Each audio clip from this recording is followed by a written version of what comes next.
Welcome back to Industrial Automation course. Start a new lecture, Lecture 6, Developing Fundamental PLC Wiring Diagrams and Ladder Logic Programs. Today's topics are as follows. Identify the function of electromagnetic relays, contactors, and motor starters. Identify commonly used switches in PLC installations. Explain the operation of sensors and output control devices. Compare sequential and combination control processes. Convert relay ladder diagrams to PLC ladder logic program. Write PLC programs directly from a narrative description.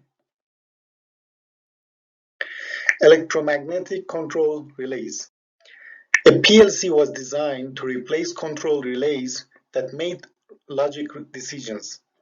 An electrical relay is a magnetic switch which uses electromagnetism to switch contacts. So here we could see a relay, a physical relay, and here we could see the circuit inside the relay as we already discussed.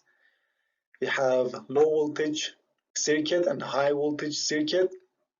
The load is on the high voltage circuit, and this is the coil and contact. So once the switch is closed, there will be electromagnetic field here, which will close the contact and will close the high voltage or high power circuit.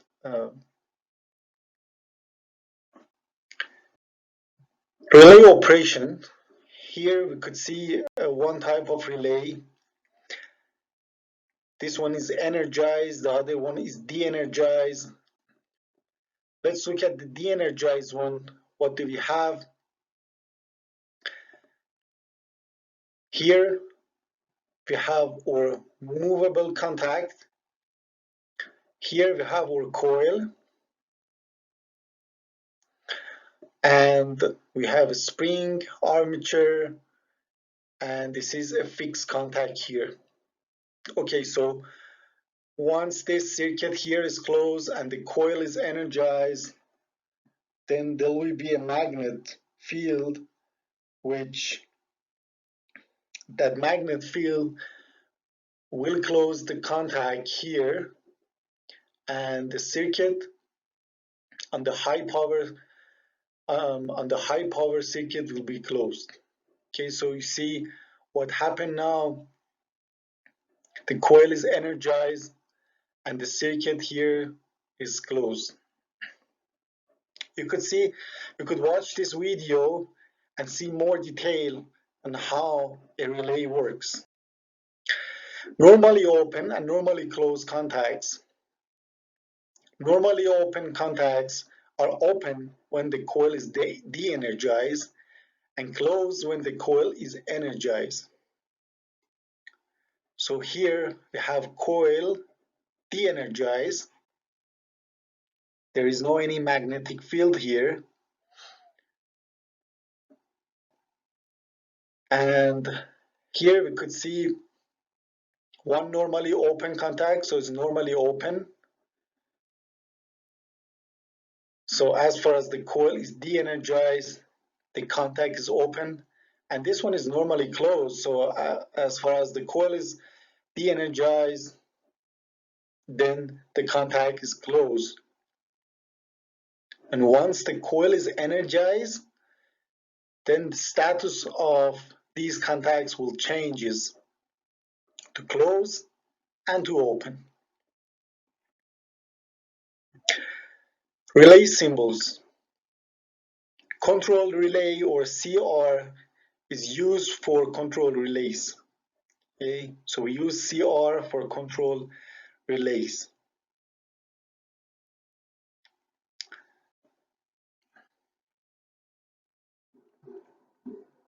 Control relay used to control two pilot lights. Switch open and coil de-energized. So this is our relay, and Here we have our control relay and we have our switch. Once the switch is open, the control relay is de-energized, and based on our program here, since the CR is de-energized or is false, then the red pilot light is off. If you use the negative one in the second drawing or third drawing here, so this one is normally open and this one is normally closed, then the green light will be on. As far as the switch is open and the control relay is de-energized. So see what happens when we close the switch. The control relay will be energized, the CR contact will be closed or will be true, and the red pilot light will be on, but the green pilot light goes off. Contactors. A contactor is a special type of relay designed to handle heavy power loads that are beyond the capacity of control relays. Okay, so here you could see our coil, okay, and you could see our movable contacts and stationary contacts here.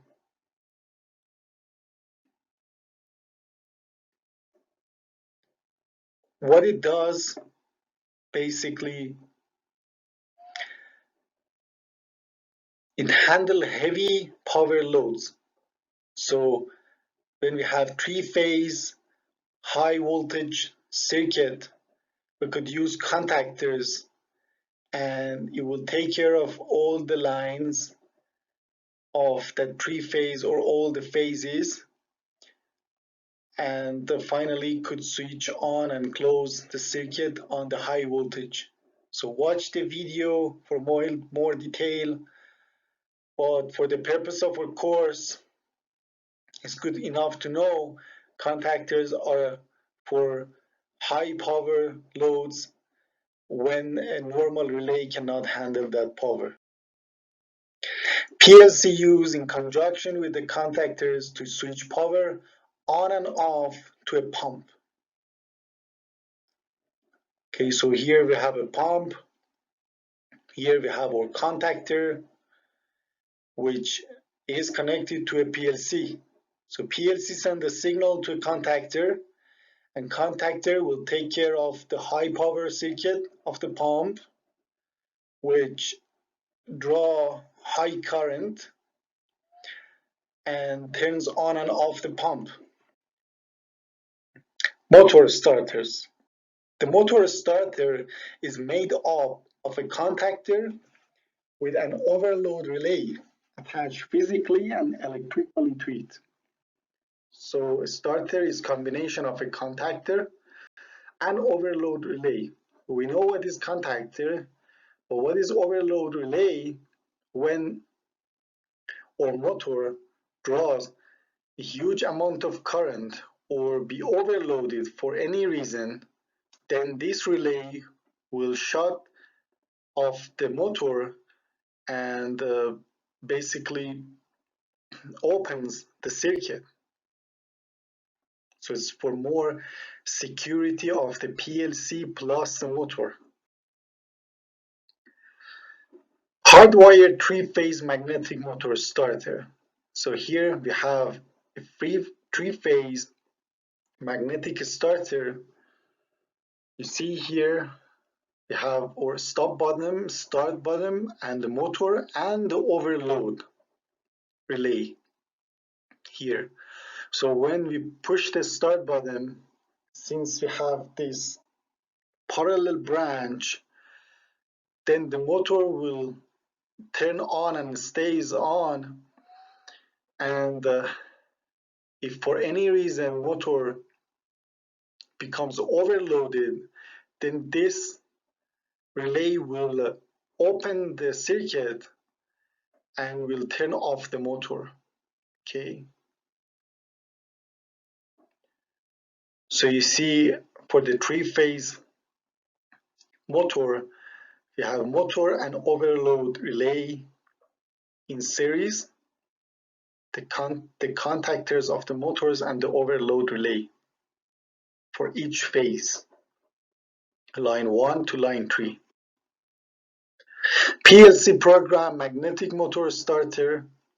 So see how we could program a PLC. We have inputs and outputs attached, start, stop, and overload relay attached to inputs, and the starter coil M is attached to output. We have start, stop, overload, and the motor. And the motor is, if we put a contact of the motor in parallel with the start, when we push the start button, the motor will stays on even though we release the start button. Manually operated switches. Manually operated switches are controlled by hand. So we have normally open, normally close, and break make. We have IC symbol and we have NEMO symbol. Okay, so these are two standards.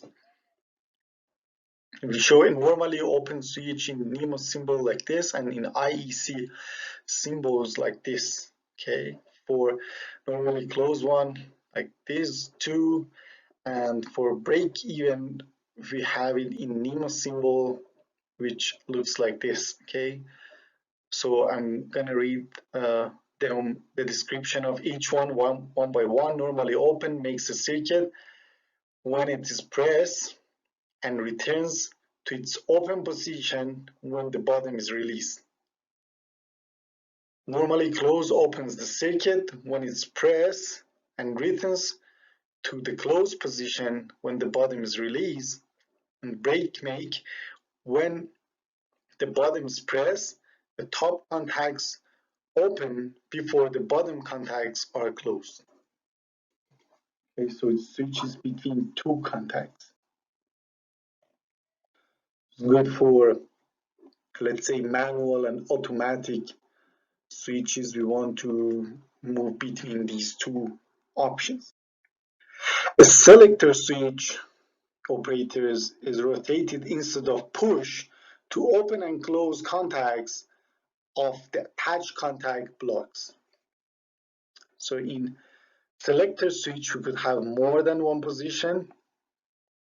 Okay, could have position A, 1, 2, and 3. Okay, and see what happens to our contacts in position A. In position 1, A is closed or is attached. Position 2, none of them are in contact. So both of the A and B circuits are open, and on position 3, B will be closed or in contact. So we could have more than two options here. Let's say auto, off, manual options on this case, and there are a variety of these selector switches with more options. Watch this page and for more detail and description. Dual inline package or DIP switches are small switch assemblies designed for mounting on printed circuit board modules. So here we have our printed circuit board module, and we could turn on and off these switches one by one.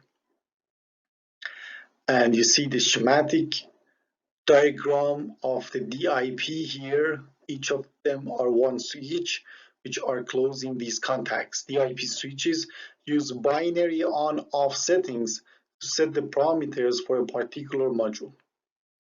So usually we could use a binary set. We could set a number, binary number here, and basically use it for, let's say, input for particular module. Mechanically operated switches. Mechanically operated switch is controlled automatically by factors such as pressure, position, or temperature. Limit switches are designed to operate only when a predetermined limit is reached, and they are usually actuated by contact with an object such as a cam. Okay, so here we have one limit switch. You see the arm and roller, and when this arm comes with a contact with an object, then the switch will be actuated. So here you see our limit switch that works in contact with the cam, okay, and goes on and off. And here we have a NEMA symbol for normally open limit switch and normally closed limit switch, slightly different from the previous switches, yes? So try to notice the differences in some softwares like Festo Float Sim, for example, software. You could identify these switches from symbols. IC symbol of limit switches are as you could see on this picture, illustrated in this picture, normally open and normally closed one. A temperature switch or thermostat is used to sense temperature changes. So again, we are in physical switches or mechanical switches. Why? Because they were mechanically based on temperature. In this case, temperature switches open or close when a designated temperature is reached. So here we have normally open and normally contact symbol based on the NEMA standard and the IEC standard. Okay, and here we have one example of thermostat.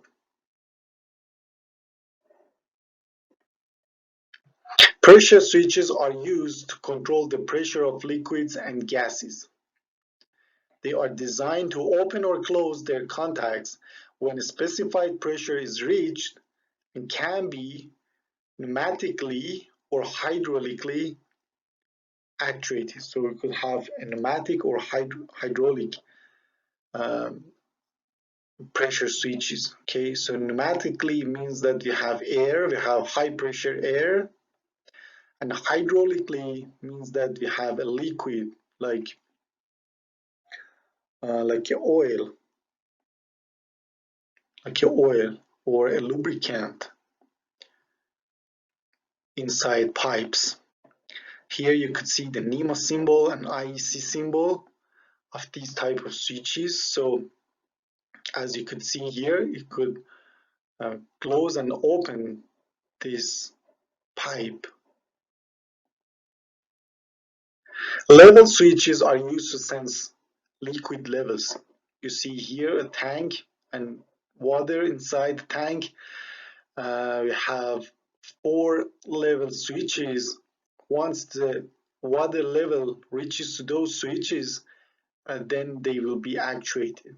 You see the symbol.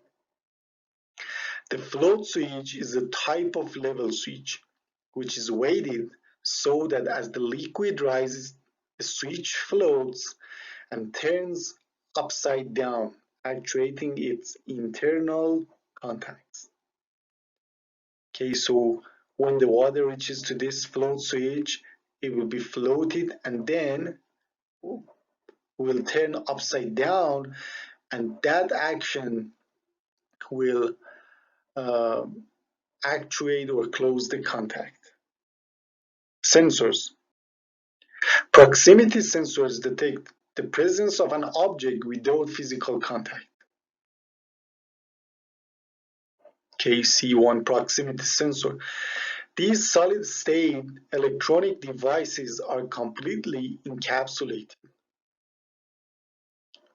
You see a normally open sensor switch in both standards of a proximity sensor.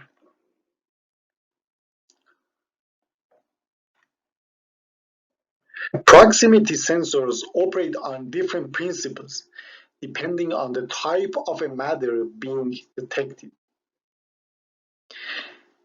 Inductive proximity sensors are used to detect both ferrous metals containing iron and non-ferrous metals such as copper, aluminum, and brass. Inductive proximity sensors operate with electromagnetic field which varies in strength relative to a target.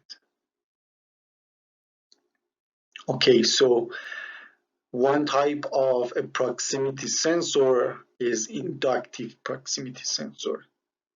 Okay, and inductive proximity sensors could detect both ferrous and non-ferrous metals. Okay, you see the electromagnetic field, and once it gets close to the target, we have changes in the electromagnetic field strength, and then it could detect if there is an object or not. So here you could see once the target gets close to the proximity sensor or inductive proximity sensor in this case, then the circuit will be closed by the sensor and the output will be on. The method of connecting the proximity sensors varies with the type of sensor and its application. So here we have 3-wired sensor and 2-wire sensor, and see how we could connect a 3-wire sensor and 2-wire sensor. Okay, so the difference here is that the load for the 2-wire sensor will be on one line L2, but on the other one the load will be in parallel with let's say L2 line or negative line, and it depends if this is a current source or current sink type of sensors. Yes, then this wiring will be slightly different, connected to the negative or positive side. Proximity sensor sensing range. So once the target gets into the range of the proximity sensor, it will be activated. We have a hysteresis range. So you see that basically strength of the signal changes inside the range, and most proximity sensors come equipped with an LED status indicator to verify the output switching action and the strength of the signal. Okay, so if the switch is activated or not, and what is the strength of the signal. A small leakage current flows through the sensor even when the output is turned off. When the sensor is on, a small voltage drop is lost across the output terminals. To operate properly, a proximity sensor should be powered continuously. The bleeder resistors allow enough current for the sensor to operate, but not enough to turn on the input. So you see here in this picture, we have this bleeder resistor that allows enough current to the sensor to operate, but not enough to turn on the input. Okay, and that is because of, again, this leakage of the current that happens in these proximity sensors. Yes, so to avoid that leakage, to turn on the input, we use this bleeder resistor. Capacitive proximity sensors operate within an electrostatic field and are actuated by both conductive and non-conductive materials. When the target nears the sensing surface, it enters the electrostatic field of the electrodes and changes the capacitance of the oscillator. So it could detect any type of objects, glasses, plastics, non-conductive, conductive, metals, any type, ferrous, non-ferrous metals. And the capacitance of the oscillator changes when an object gets close to the probe of the sensor. More detail on these type of sensors are in this video. You could watch this video yourself to learn more about capacitive proximity sensors. Capacitive proximity sensors will sense metal objects as well as non-metallic materials such as paper, glass, liquids, and clothes.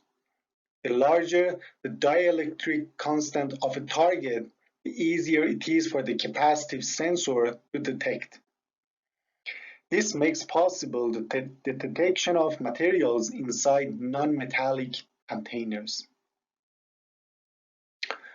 Okay, so here we have the bottle of these milks coming on the conveyor, and we have capacitive sensors which could detect if there is any bottle of milk, plus by changing sensitivity of the sensor, it could detect if the bottle of the milk is empty or not. And that's because the dielectric constant of an empty and non-empty bottle of milk is different.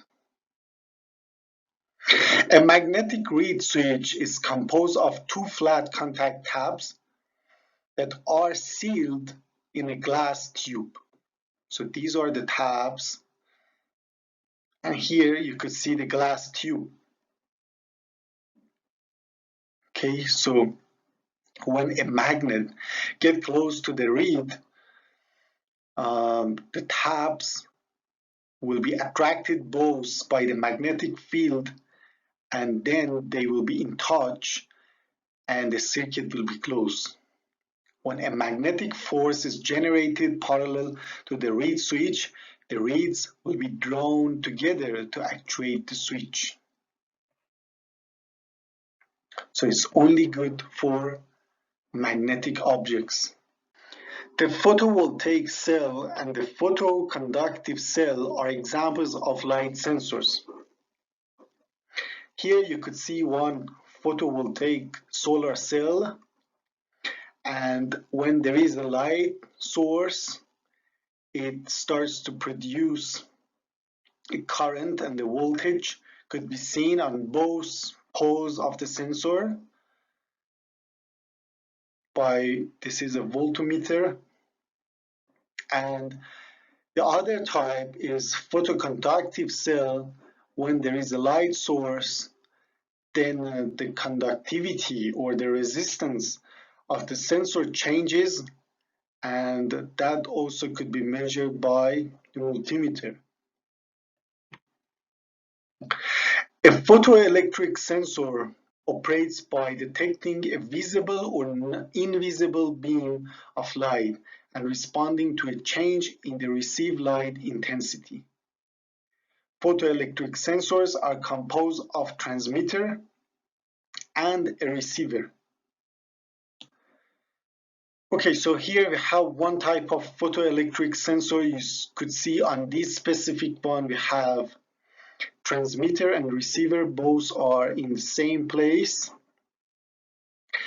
And here you see that the transmitter is sending light, either visible or invisible light, and once there is an object, then the reflection of the light will be detected by the receiver. We have variety of photoelectric sensor, and it's just one of them, but the principle is the same, that we have a transmitter and receiver. The scan technique refers to the method used by photoelectric sensors to detect an object. The true beam scan technique places the transmitter and receiver in direct line with each other. Okay, so we have the transmitter and receiver in direct line, and we have a beam of light here. And you see, for example, it's used at this garage gate. Once the once there is an object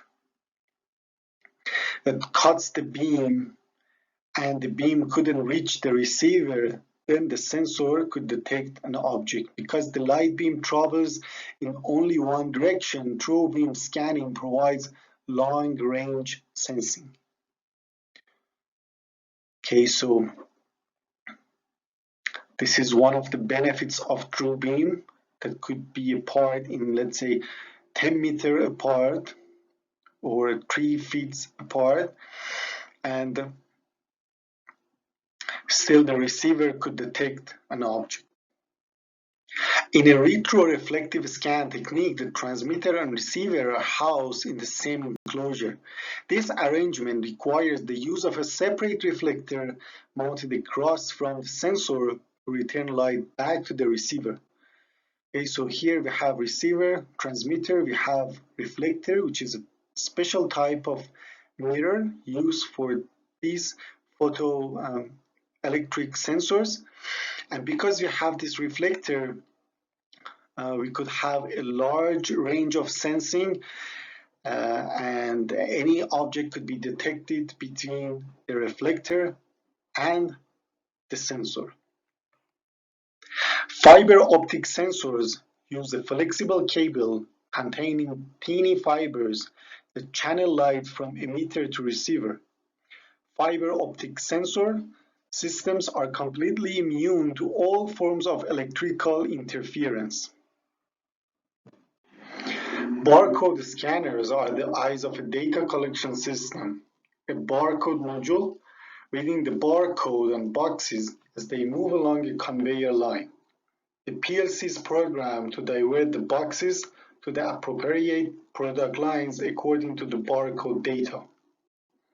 So here you could see these boxes are moving on the conveyor, and the scanner reads the barcode. Then the diverter decides where the box should go on this conveyor, continuing on the main conveyor or going to the side conveyor. And by this way, we could sort the boxes and send them, let's say, to the shipper, or in the warehouse, we could organize the boxes. An ultrasonic sensor operates by sending high-frequency sound waves toward the target and measuring the time it takes for the pulses to bounce back. So you see, this is the ultrasonic sensor sending this high-frequency sound waves. And based on the time it takes to travel back to the sensor, it could measure the distance. The returning echo signal is electronically converted to a 4 to 20 milliamp output, which supplies a monitored measure of travel to external control devices. So here you could see the map between the output current in milliamp and the distance, let's say, in inches for this specific sensor. Strain gauge converts a mechanical strain into an electric signal. The force applied to the load cell causes it to bend.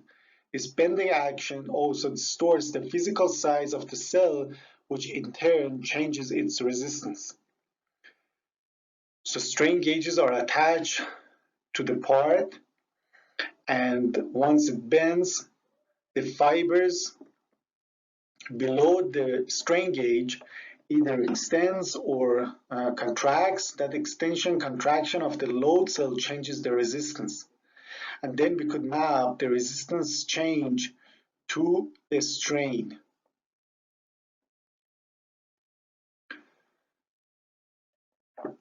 The thermocouple is the most widely used temperature sensor.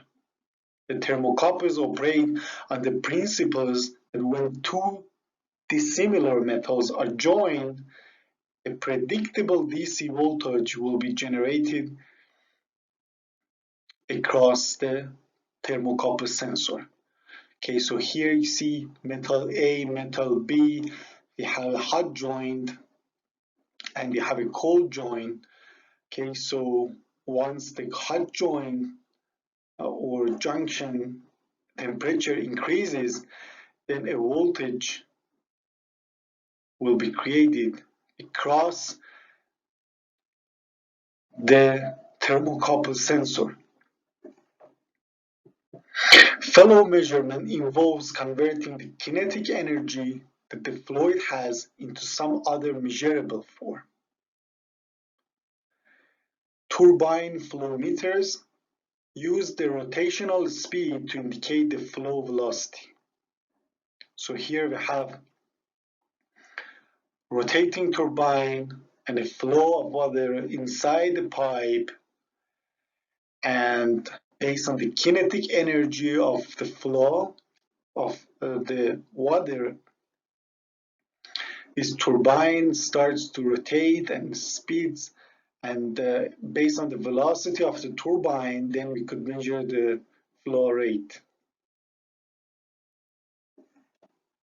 Tachometer generators convert rotational speed into an analog voltage signal that can be used for control applications.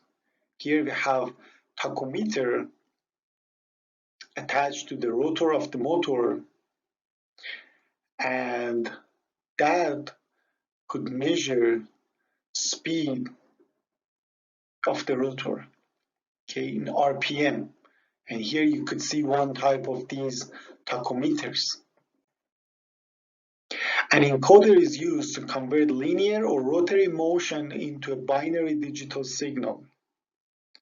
The optical encoder uses a light source shining on an optical disc with lines or slots that interrupt the beam of light to an optical sensor. An electronic circuit counts the interruptions of the beam and generates the encoder's digital output pulses. So here you see a disk of an optical encoder, and you see that on this disk you have these lines or slots, and those slots causes interruption of the light source. So we have a light source shining on this disk, and the other side of the disk we have a receiver of the light that could measure the light. Yes, so each interruption will be counted by the circuit, electronic circuit, and by having these counts we could know where we are and how much that rotor rotates. Output control devices. Symbols for output control devices as follow. You could see some of them. We have a pilot light, we have control relay, either normally open or normally closed. We have motor starter coil, and we have motor overload relay contact. We could have these type of outputs: alarm, heater, solenoid valve, motor, and horn. An actuator is a device that converts an electrical signal into mechanical movement. An electromechanical solenoid is an actuator that uses electrical energy to magnetically cause mechanical control action. Okay, so here you could see one type of the solenoid. We have this coil and we have a plunger, and once the circle closes, we'll have a magnetic field inside the coil that attracts the plunger. So this is basically just a conversion of electrical energy to mechanical energy or kinetic energy of the plunger. Okay, so here you could see one type of solenoid. We have this plunger here and the coil, and this one as well. And this is a symbol. And we could have variety of solenoids, either DC or AC. Solenoid valves are electromechanical devices that work by passing an electrical current through a coil, thereby changing the state of the valve. So they work based on principle of solenoids, and you could see here again they have coil and plunger, but the plunger opens and shuts the valve. Okay, so here is a valve. This is or liquid inside the valve, flow of liquid from inlet to outlet, and this plunger could open or close this orifice or opening here. You see the symbol of the solenoid as we already had the symbol, and one type of these type of solenoid valves.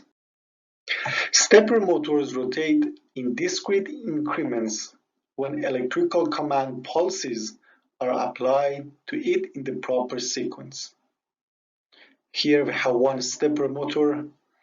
Every revolution is divided into a number of steps, and the motor must be sent a voltage pulse for each step.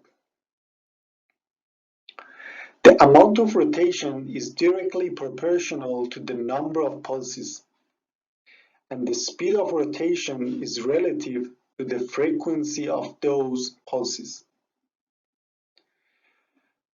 Okay, so stepper motors are open loop motors. By sending each pulse, the motor rotates certain degrees, but if we overload it, then the rotor could rotate more than one step, and since these type of motors are open loop, we don't have any control to check how many steps it rotated. So it's good for light weights and for specific type of applications. Servo motors operate in closed loop mode, while stepper motors operate in open loop mode. So here we have one stepper, one servo motor, and servo motor should have encoder which could detect the speed or position. Yes, so tachometer, for example, to measure speed, or encoder to measure position, and then we could have a position feedback, and then we could have a controller like a PID here, and then send here a voltage to the servo motor. Yes, so it's a closed loop controller here, and then we could have more control on output, and we could usually load these servos with the higher loads. Seal-in circuits.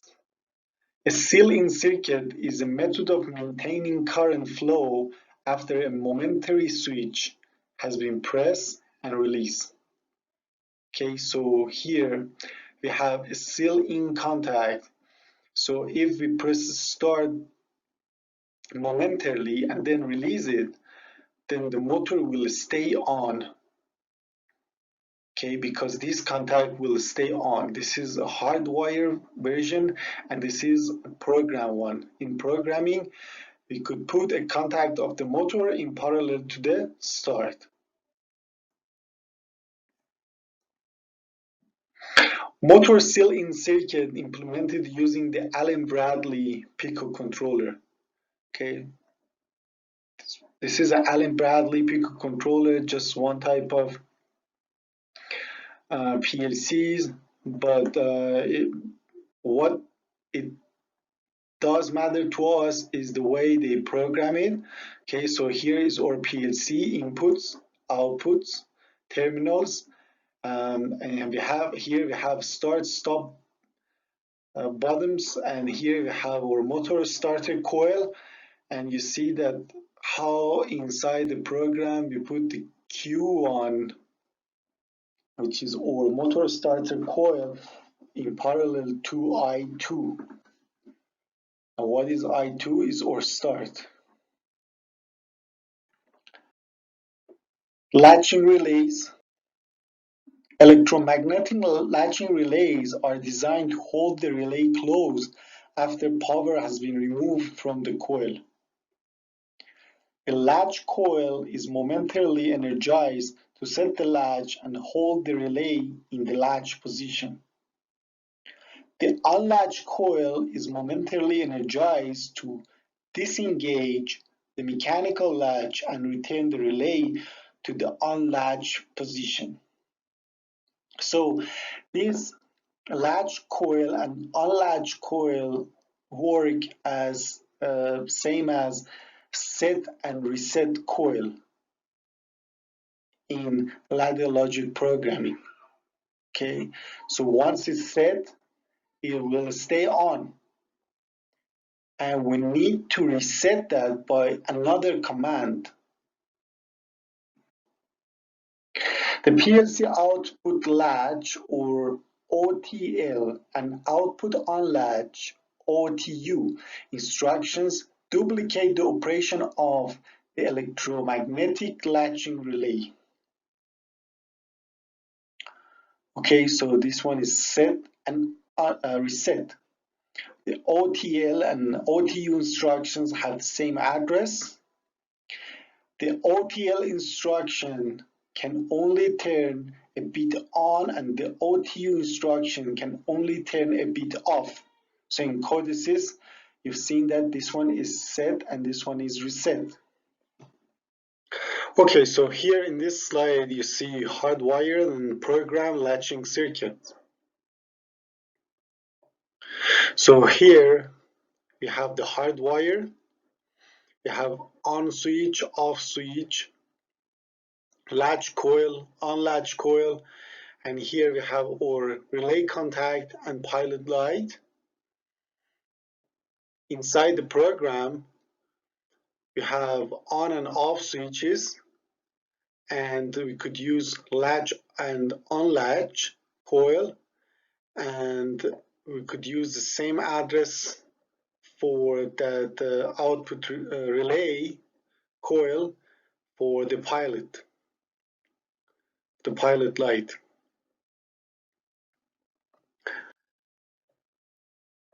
Process used to control the level of water in a storage tank. Manual mode and automatic mode. We had this example before, and here we want to use latch and unlatch coil, or set and reset coil. Okay, so here you could see one solution for that example. You see our inputs, outputs, and they use latch and unlatch. I strongly recommend you to use codices and program yourself and see if you could come with an alternative solution to this one. I/O connections for program. We had previously similar slides to this one. You see our inputs and outputs attached to input and output terminals, converting relay schematics into PLC ladder programs. A sequential control process is required for processes that demand that certain operations be performed in a specific order. In a filling and capping operations, the tasks are 1. Fill bother, here in this stage, and 2. Press on cap. These tasks must be performed in the proper order. Okay, so here we have two stages, and on each stage we have some events to happen. So we need to have a sequential control to say what should be done in the first stage, what is the transmission condition, how long should that take, and then it should pass to the next stage based on the transition condition, what should be done in the stage 2, and so on and so forth. This is what we call sequential control that could be controlled by a PLC. Combination controls require that certain operations be performed without regard to the order in which they are performed. Okay, so combination control, the order doesn't matter. Stage 1 should not be necessarily before stage 2, but could be done simultaneously. Here the tasks are 1, place label 1 on bottle. Okay, so this label, and 2, place label 2 on bottle. The order in which the tasks are performed does not really matter. Again, this could be done by a PLC. Automatic control involves maintaining a desired set point at an output. So here we have a furnace, we have a feedback, temperature feedback, we have our controller and PLC. When maintaining a certain set point temperature in a furnace, if there is deviation from the set point, an error is determined by comparing the output against the set point and using this error to make a correction. Okay, so here we could have a PID. That PID will take care of the error and try to minimize the error between the set point and the real temperature. This is what we call automatic control. Sequential process control relay schematic. 1, start button is pressed. 2, table motor is started. Okay, so here is the table motor. Package moves to the position of the limit switch and automatically stops. Okay, so the package moves and then reaches to the limit switch and then it stops. Okay, so here see the sequential process control. We have a start button, stop button, and the limit switch. Once the start button is pressed and the package is not yet reached to the limit switch, the motor will stay on.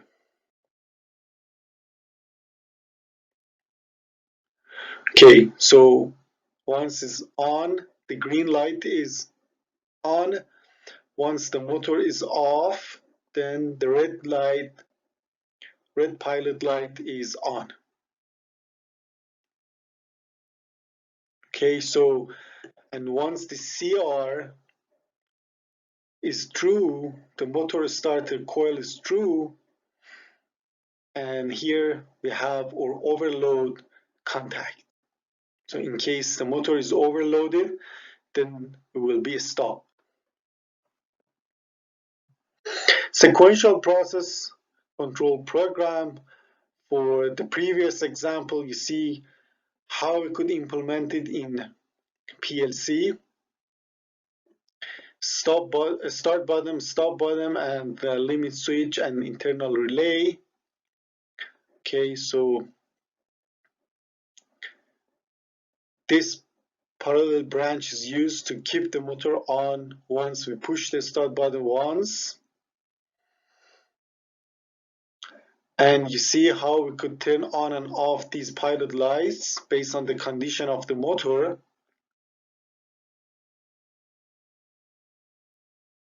Okay, and this is an internal relay. You see, for the Allen Bradley, we use B for the internal relay, and then the internal relay will switch on or off or starter. Instructions program for optimum scan time. The series instructions are programmed from the most likely to be false to the least likely to be false. Okay, so if you know that which contact will be most likely true or false, or basically switches the status, this should be the first one to be scanned.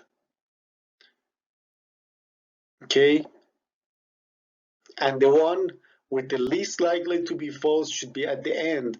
So if we program it like this, then we will reduce the scan time. The parallel pass that is most often true is placed on the top of the rung. Writing a ladder logic program directly from a narrative description.